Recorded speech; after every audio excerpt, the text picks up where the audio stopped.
অতীতের শীতল মক্রিয়মান প্রাসাদে একটি রহস্যময় আয়না রাখা ছিল, যা শুধু তার প্রতিচ্ছবি প্রতিস্থাপন করত না, বরং ভূতদের আবাসস্থল হয়ে উঠেছিল।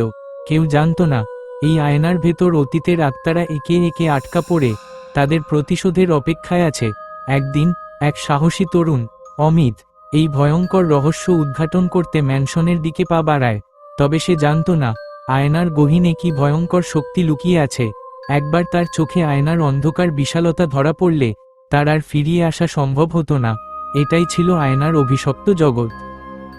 শহরের পুরনো অংশে এক পুরনো বাড়ি ছিল, চৌধুরী ম্যানশন। সবাই বলে ওই বাড়ির ড্রেসিং টেবিলের আয়নাটা অভিশপ্ত।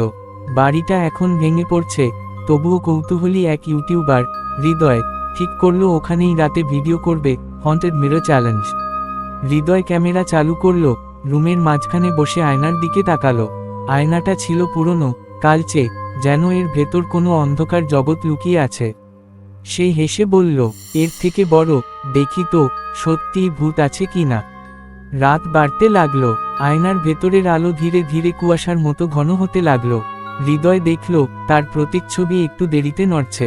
আর তারপর হঠাৎ আয়নার ভেতরের হাতটা নড়ল, কিন্তু হৃদয়ের নিজের হাত নড়েনি। হৃদয় থেমে গেল।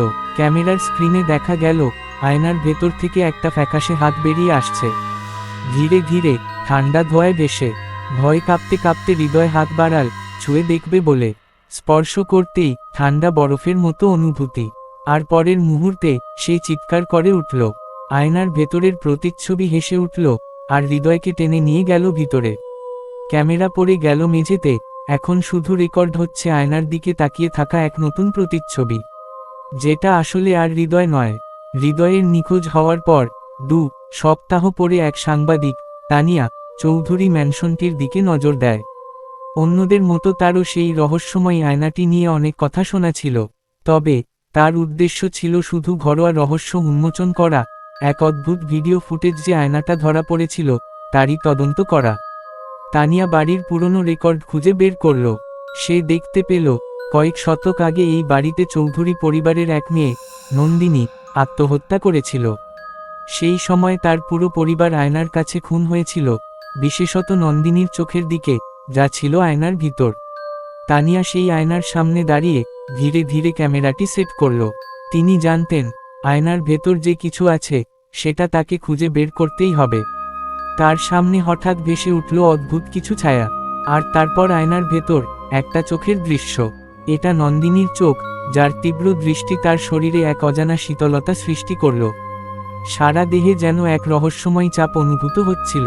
তানিয়া এক সেকেন্ডের জন্য আয়নায় নিজের প্রতিচ্ছবি দেখতে গিয়ে শিউরে উঠল। তার চোখের সাদা অংশ ছিল একেবারে ব্ল্যাক, যেন একটা অন্ধকার পোকা ঢুকে গেছে।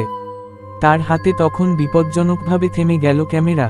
সেটি ধীরে ধীরে এক ভীতিকর সুগন্ধি ধোঁয়া থেকে আসা আয়নার দিকে নজর দিল, যেখানে সে দেখতে পেল তার নিজের নতুন প্রতিচ্ছবি, যেটি এক অসীম অন্ধকারে হারিয়ে যাচ্ছে।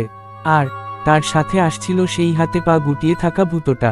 তানিয়া জানত কিছু একটা ভুল হচ্ছে, কিন্তু তার চোখ বেঁধে গেল, যেন সে কিছু দেখতে পাচ্ছে না। পরের মুহূর্তে আয়নার প্রতিচ্ছবিতে তানিয়ার হাত একটুখানি এগিয়ে গেল। আয়না তার কোলাকুলি শুরু করল, কিন্তু এটা ছিল ভয়াবহ। কারণ প্রতিচ্ছবির মধ্যে তানিয়া আর অন্য কেউ ছিল না। ক্যামেরা অচল হয়ে পড়ে আবারও আধারের মধ্যে হারিয়ে যায়। এবার কোথাও সেই আয়নার দরজা খুলে গেছে। তানিয়া জানত সে হয়তো ফিরতে পারবে না। বৃদ্ধ বাড়িটির আশেপাশে সবকিছু এক অন্ধকার অতলে চলে গেল। সাথে সাথেই এক গা ছমছম করা ধোঁয়া আসতে শুরু করল, যেন সেই আয়নাটার মধ্য থেকে এক অজানা শীতল স্রোত বের হয়ে আসছে। তানিয়া আর ফিরে আসতে পারল না। তাকে দেখা গেছে এক মুহূর্তে আয়নার সামনে দাঁড়িয়ে, আর পরবর্তী মুহূর্তে ধোঁয়ায় ঢাকা সেই আয়নায় তার প্রতিচ্ছবি স্থির হয়ে গেছে। ক্যামেরার লেন্সে শুয়ে থাকা একটি ভাঙা ছবি এবং নীরবতা ছিল তার শেষ চিহ্ন। সবকিছু বন্ধ হয়ে গিয়েছিল। এর কয়েক মাস পর শহরে একটা অদ্ভুত ঘটনা ঘটল। কিছু লোক বলেছিল তারা আয়নার ভেতর থেকে কাঁপানো আওয়াজ শুনতে পেয়েছে, আবার কারো জানালায় আলোর ঝলকানির মতো কিছু দেখা গেছে।